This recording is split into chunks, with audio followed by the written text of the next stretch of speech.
It was a gloomy Saturday evening on October 15th, 2022, as I scrolled through Instagram in my apartment in Boston, Massachusetts. Not having any plans for the night, I was bored and hoping to find some interesting posts to pass the time. That's when I noticed a new follow request from an unfamiliar profile, a gorgeous blonde named Lucy Davis. Her photos showed her traveling to exotic locations around the world, always with a smile on her perfect face. I couldn't believe someone as stunning as her had taken an interest in my mundane life.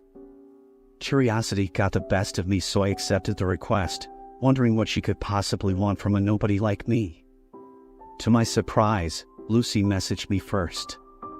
We chatted online for a few days and seemed to really connect. There was an easy flow to our conversation. She mentioned being new to the area and not knowing many people and wanted to meet up for drinks that weekend. Still in disbelief, I agreed to meet her at a local bar called Murphy's in Cambridge on Saturday night. When Saturday arrived, I got dressed in my nicest clothes and made my way to the bar, anxiously awaiting Lucy's arrival. I took a seat at the bar and ordered a beer, keeping an eye on the door. Right at 8 p.m., she walked in even more beautiful in person. Her long blonde hair shone under the bar lights and her deep blue eyes captivated me instantly. I introduced myself shyly and bought her a drink, relieved that she seemed just as charming and engaging as she did online. We talked for hours, the conversation flowing with ease. Lucy told me she had just moved to Boston from Los Angeles for a job opportunity, but knew nobody in the area. I was flattered that she chose to reach out to me first. By the end of the night, I found myself asking for her number so we could meet again. She leaned in and kissed me softly on the lips and gave her number. I was smitten. Over the next few weeks, Lucy and I grew closer. We went on romantic dates around the city, discovering new spots together. One Saturday in November, I took her to the Old North Church in the North End for a tour. As we walked among the historic graves, Lucy paused in front of an older headstone marked with strange symbols. "Do you know anything about occult groups in the area?" she asked casually. I admitted I didn't know much and changed the subject, finding her interest in the dark arts a bit unsettling. But in my eyes, Lucy seemed charming and caring, and I was starting to develop real feelings. One night after dinner, she invited me back to her apartment in Boston's North End for a movie. As we cuddled on her couch, I noticed a strange tattoo on her neck, the head of a goat with twisting horns and strange symbols. "What does your tattoo mean?" I asked, feeling a twinge of nerves. She waved it off, claiming it was from her rebellious past, but I sensed there was more to the story. My curiosity and suspicions growing, I politely excused myself and caught a cab home. Once there, I began searching Lucy's online profiles, wanting to learn more about her history before Boston. That's when I came across disturbing photos on her Instagram. Lucy dressed in a black robe, holding candles during strange nighttime rituals. Hashtags like #bloodmagic and #sacrificito the devil caught my eye. My blood ran cold as I realized she had been deeply involved in a dark cult before moving here. The following week, when we met for coffee, I confronted Lucy about the photos, demanding the truth. After deflecting at first, she admitted to being part of a satanic coven in LA that practiced rituals with animal sacrifices. "I've left all that behind," she claimed. I don't know, but I believed her. Maybe I am in love with her and I ignored all the red flags. But then one night, Lucy asked me to come over her apartment. While at Lucy's place, I overheard her whispering ominously on the phone through the bedroom door. Her chilling words about midnight meetings and gift for our Lord sent panic through me. My blood ran cold, realizing she had no intention of leaving that sinister lifestyle. I was clearly the intended gift. Knowing I had to get as far away from Lucy as possible, I quietly excused myself and fled from there in the dead of night without a trace. I changed my phone number and blocked all of Lucy's social media accounts to cut off any potential contact. It was a difficult decision, as I had been deeply infatuated with Lucy, but I knew it was necessary for my own well-being. It's been over a month since the terrifying night and I haven't heard from Lucy, thankfully. But I can't help wondering what sinister fate she had in store. How close I came to becoming another innocent soul pulled into her diabolical world sends chills down my spine. For now, I'm keeping my guard up and laying low, hoping her sinister search for me will end. All that matters is I got away before it was too late.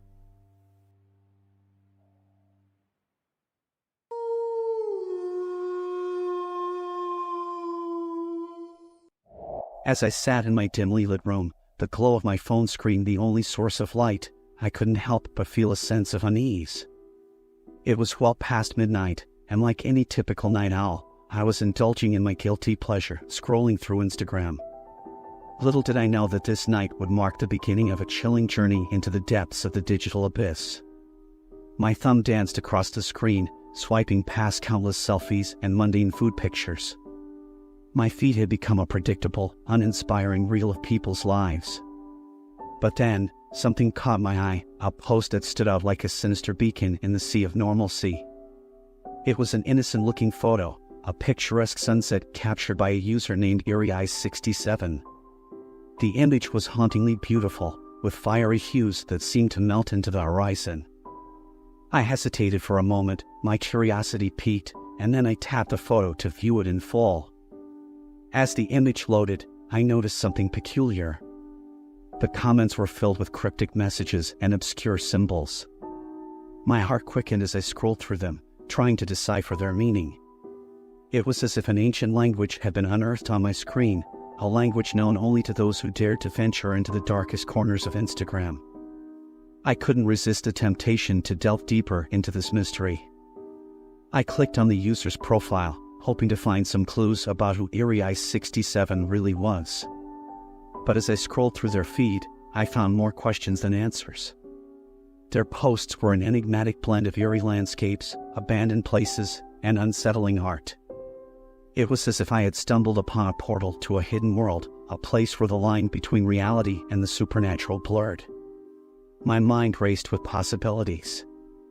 Who was this user, and what secrets did they hold? Were they a mere spectator like me, or were they something more, something darker? I couldn't tear my eyes away from the screen, and the more I explored, the deeper I fell into the abyss. The thrill of the unknown coursed through my veins, and I realized that Instagram was no longer just a social media platform. It had become a digital Pandora's box, concealing secrets and horrors that I could barely comprehend. As I closed the app that night, I couldn't help but wonder what other dark tales lay hidden in the shadowy corners of Instagram. Little did I know that this was just the beginning of a journey that would take me further into the depths of the gram, where every scroll could reveal a new nightmare, and every tap could unlock a Pandora's box of digital horrors. The following evening, I couldn't resist the urge to dive deeper into the enigma that was ErieEye67. I had spent the day researching the obscure symbols and cryptic messages in the comments, trying to make sense of their hidden meanings. Some seemed to reference ancient rituals, while others hinted at a secret society operating in the darkest corners of the internet. My curiosity had transformed into an obsession, and I needed to uncover the truth. I began by reaching out to other users who had interacted with ErieEye67 in the comments section of their posts. Surprisingly, many of them were equally intrigued by the mysterious user. Some claimed to have received private messages from ErieEye67, messages filled with riddles and puzzles that led them down cryptic paths on the internet. One user, who went by the name Cipher Seeker, offered to collaborate with me on solving the puzzles. Together, we embarked on a journey through the digital labyrinth that ErieEye67 had created. Each post seemed to hold a piece of the puzzle, and as we connected the dots, a chilling narrative began to emerge. It appeared that ErieEye67 was part of an underground network of individuals obsessed with the paranormal and the supernatural. They shared stories of haunted places, unexplained phenomena, and eerie encounters with entities that defied logic. The more we uncovered, the more we realized that this digital realm was a doorway to something beyond our comprehension. One night, Cipher Seeker and I stumbled upon a post that contained a series of coordinates hidden within a haunting image of a fog-covered forest. Without hesitation, we decided to investigate, convinced that it was the next step in our quest for answers. Armed with flashlights, maps, and our smartphones, we set out on a journey into the unknown. The coordinates led us to a remote, abandoned cabin deep in the woods. Its windows were shattered, and the eerie silence hung in the air like a shroud. As we cautiously entered the cabin, we discovered a series of journals, each filled with handwritten accounts of supernatural encounters and dark rituals. It seemed that the cabin had once been a meeting place for those who sought to commune with the otherworldly. But our presence did not go unnoticed. As we delved deeper into the journals, we heard faint whispers and strange noises emanating from the shadows. Panic set in as we realized that we were now alone. We had unwittingly walked into a trap set by forces beyond our understanding. With our hearts pounding and adrenaline surging, we fled the cabin, leaving behind the journals and the haunting secrets they held. We returned to the digital abyss of Instagram, shaken and forever changed by our encounter with the unknown. Our journey into the depths of the gram had led us to a crossroads where the line between reality and the supernatural had blurred beyond recognition. We were left with more questions than answers, haunted by the knowledge that there were forces lurking in the digital world that we could not comprehend.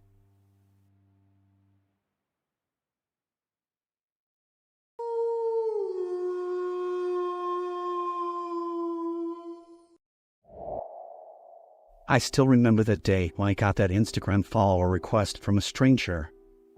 At first, I didn't think much of it and just accepted. Little did I know that small action would lead me down a winding rabbit hole over the next few months. His name was Caleb, and he looked friendly enough in his smiling profile picture. We had no mutual connections, but I assumed he probably just found my account through browsing photography hashtags. Caleb immediately started liking and commenting on all my posts. At first it seemed innocent enough, just saying things like "great shot" or "love this." But soon the compliments got more personal and effusive. Within a few days, he sent me a direct message, saying he felt like he knew me already from my photos. He asked if I wanted to meet up sometime. I politely declined, saying I didn't know him well enough. I hoped that would be the end of it. But Caleb only got more persistent, messaging me every day trying to change my mind.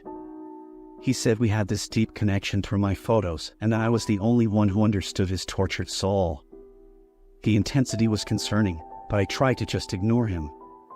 Eventually Caleb created multiple new accounts to get around me blocking him. He would leave comments like "you can't get rid of me" and "I'll always find you." I started getting nervous, even looking over my shoulder when I was out in public. I decided to make my account private for a while, hoping it would deter him. But Caleb just got more creative. He started digitally editing himself into my photos or photoshopping our faces together. The images made my skin crawl. Through some online sleuthing, I discovered Caleb's full name and rough location. I threatened to go to the police if he didn't leave me alone. That finally made him back off, for a little while. A few months went by without any contact from Caleb. I slowly started to relax, thinking he had given up and moved on. I made my account public again and actually began gaining traction as an amateur photographer. One of my photos was even reposted by a major travel account. I was so excited to see my work being shared. But that feeling quickly turned to dread when I saw a certain comment on the reposted image. It was from a new account with no profile photo, but I immediately knew it was him. "Found you again, my lovely. Our souls are intertwined," the comment read. My hands shook as dread seeped through my body. How had he tracked me down again? The next few days brought a barrage of new messages and comments from various accounts. He said he had never forgotten me after all this time. He was convinced we were destined to be together. I couldn't believe this was starting again. I blocked each account one by one, but it was like playing whack-a-mole. For every handle I blocked, 2 more would materialize. Eventually, I just deleted my Instagram account altogether. I knew giving up my passion for photography and the community I had built would be painful. But feeling safe again seemed more important. Weeks passed after deleting my Instagram. I focused on finding joy in other hobbies, like reading and painting. For the first time in a long time, I felt free, no more looking over my shoulder all the time. My friend Sophie convinced me to join her for a girls' trip to New York City. It had been ages since I took a real vacation. The thought of getting away and soaking up the sights of a new city excited me. I decided to leave my worries behind for a while. We did all the typical tourist spots: Times Square, Statue of Liberty, Top of a Rock. Being anonymous in the bustling crowds was blissful. For a moment, I forgot all about Caleb and the Instagram nightmare. On our last day, Sophie and I stopped at a little pizzeria for lunch. As we sat down with our giant slices, Sophie's face suddenly fell. "Oh no," she muttered. I followed her gaze to a man sitting alone across the restaurant. He was staring right at us, or rather right at me. To my horror, it was Caleb. My mind spun. How had he found me here? I hadn't posted any photos from the trip. Then I remembered Sophie had tagged me on Facebook at the airport when we arrived. Caleb stood up and started making his way towards our table, a menacing grin on his face. Every muscle in my body tensed. But just then, 2 uniformed officers stepped in front of him, blocking his path. I watched in disbelief as they apprehended Caleb, escorting him firmly out of the restaurant. Sophie gave my hand a reassuring squeeze. "It's finally over," she said. I let out a shaky breath of relief. My long nightmare was finally coming to an end.